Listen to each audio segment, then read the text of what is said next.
Assalamualaikum warahmatullahi wabarakatuh. Kami dari kelompok 6 akan mempresentasikan tentang data warehouse dan bisnis intelijen tentang rumah sakit Kelet. Sebelumnya, perkenalkan nama saya Sandi Finandra, ada Seratan Wina, Seratan Wina, terus Muhammad Fahrizal, dan terakhir Ahmad Zain. Next. Pendahuluan. Perkembangan teknologi informasi mengalami kemajuan pesat dan memberi peran besar dan dalam perubahan mendasar, khususnya dalam manajemen sebuah organisasi. Pihak manajemen memiliki kemampuan menganalisa dan membuat strategi potensial untuk bersaing dengan pangsa pasar lainnya. Oleh karena itu, diperlukan media penyimpanan data ringkasan dari sumber data operasional maupun sumber data transaksional berupa database dan database data warehouse. Fungsi utama dari data warehouse adalah untuk memfasilitasi organisasi dalam melakukan perencanaan strategi berdasarkan data jangka panjang yang tersimpan dalam dan membuat keputusan yang baik dan cepat. Objek pada tugas besar ini RSUD Kelet. RSUD Kelet merupakan rumah sakit kelas C sesuai dengan keputusan Menteri Kesehatan nomor 829 Menkes SK 7 2010 tentang penetapan kelas RSUD Kelet Provinsi Jawa Tengah. RSUD Kelet telah terakreditasi dengan lulus tingkat paripurna akreditasi rumah sakit versi tahun 2012. Berdasarkan sertifikat nomor PARS Cert per 299 per 2016 tanggal 23 Mei 2016. Selanjutnya akan dibacakan oleh teman saya. Ya, baik. Selanjutnya terdapat balance scorecard. Balance scorecard ini adalah sebuah metode pengukuran kinerja manajemen dalam pengambilan keputusan strategi perusahaan dengan menggunakan 4 perspektif pengukuran, yaitu perspektif finansial, perspektif pelanggan, perspektif bisnis, proses bisnis internal, dan perspektif learning and growth. Next. Ya, untuk analisis data source OLTP sendiri, analisis ini kami bersumber dari laporan rencana strategi dan dataset dari RSUD Kelet Jawa Tengah yang ada pada website http://data.jatengprof.go.id. Laporan tersebut memuat data yang diperlukan guna menentukan output yang diinginkan. Kami menganalisis dari perspektif customer. Data OLTP yang digunakan pada tugas besar kami adalah sebagai berikut seperti yang ada pada gambar.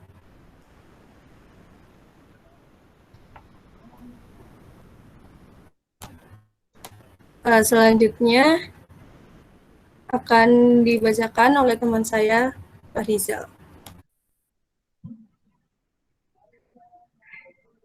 Oke, next lanjut ke start skema.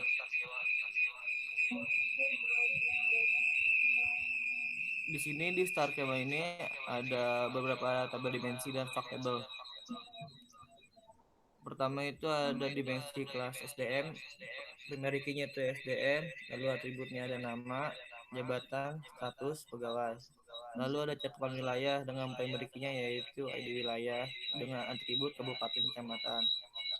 Lalu ada dimensi peralatan kesehatan. Di situ primary key-nya ada ID peralatan kesehatan, lalu atributnya ada nama barang dan penempatan. Lalu ada dimensi tindakan. Primary key-nya itu adalah ID jenis pelayanan dan nama tindakan. Lalu ada dimensi ruangan, primary key-nya itu ID ruangan, lalu atributnya itu ada nama ruangan dan kondisi. Lalu fact table-nya sendiri adalah kepuasan pasien. Dengan primary key-nya itu adalah ID kepuasan pasien, atributnya ada kabupaten, lalu ada jumlah tenaga medis, jumlah peralatan kesehatan, jumlah penanganan kasus, dan jumlah ruangan medis. Next.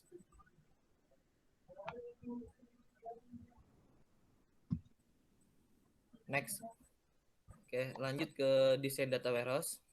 Di sini ada beberapa tabel. Pertama dari tabel SDM, lalu ada cakupan wilayah, lalu ada peralatan kesehatan, tindakan, dan ruangan. Di tabel SDM sendiri atributnya ada ID SDM, jabatan, status pegawai. Lalu di cakupan wilayah terdapat ID cakupan wilayah kabupaten, kecamatan. Lalu di peralatan kesehatan itu atributnya ada ID peralatan kesehatan, nama barang dan penempatan. Lalu di tindakan atribut sendiri itu ada ID tindakan, nama tindakan, biaya. Lalu selanjutnya ada ruangan, yaitu ID ruangannya, nama ruangan dan kondisi. Next ke desain dashboard sendiri, yaitu menggunakan data studio dengan menggunakan perspektif kepuasan pasien. Di sini di dashboard sendiri itu ada tenaga medisnya, ada kasus yang ditangani, lalu ada cakupan wilayah, ruangan layanan umum, dan peralatan kesehatan. Next. Selanjutnya ada data mining. Data mining di sini kami menggunakan decision tree. Decision tree merupakan suatu metode klasifikasi yang menggunakan struktur pohon, di mana setiap node menandakan atribut dan cabangnya menandakan nilai dari atribut. Sedangkan daunnya digunakan untuk menandakan kelas. Node teratas dari decision tree ini disebut dengan root. Kelebihan dari decision tree ada beberapa. Yang pertama, integrasi yang mudah ke dalam sistem basis data. Yang kedua, memiliki akurasi yang baik. Yang ketiga, dapat menemukan kombinasi data yang tidak terduga. Yang ketiga, area keputusan yang sebelumnya kompleks dan sangat global dapat dibuat lebih sederhana dan lebih spesifik. Selanjutnya, dapat menghilangkan perhitungan yang tidak diperlukan. Kemudian, karena dengan metode ini, sampel hanya diuji berdasarkan kriteria atau kelas tertentu. Dan yang terakhir, dengan pemilihan fitur yang fleksibel dari node internal yang berbeda, fitur yang dipilih membedakan kriteria dari kriteria lain di node yang sama. Dan ini adalah decision tree dari jenis pelayanan. Di sini ada 8 atribut. Dan diketahui 2 atribut menurun dari jenis pelayanan dan sisanya 6 atribut naik, yaitu ada farmasi yang naik, rawat jalan yang naik, fisioterapi yang naik, radiologi yang naik, dan pelayanan bedah yang naik. Kemudian yang turun ada pelayanan lab dan juga gawat darurat.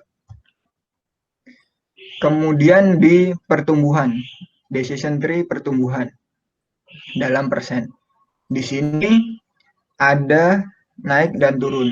Di sini sebenarnya tertulis di naik itu 75% dan turun itu 25%. Kenapa demikian? Karena di data itu yang lebih dari 32% pertumbuhannya itu ada 6. Dan sedangkan yang diturun kurang dari 32 itu ada 2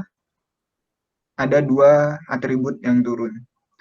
Jadi bisa disimpulkan 6/8 kali 100 sama dengan 75. Begitulah. Dan sisanya berarti yang turun.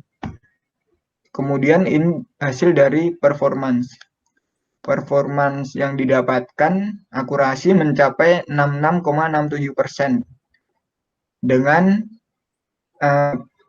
prediksi naik di true turun 1 dan true naik 2. Dengan kelas recall-nya di true naik 100%. Terima kasih. Sekian presentasi dari kelompok kami. Jika ada kurang lebihnya kami mohon maaf. Assalamualaikum warahmatullahi wabarakatuh.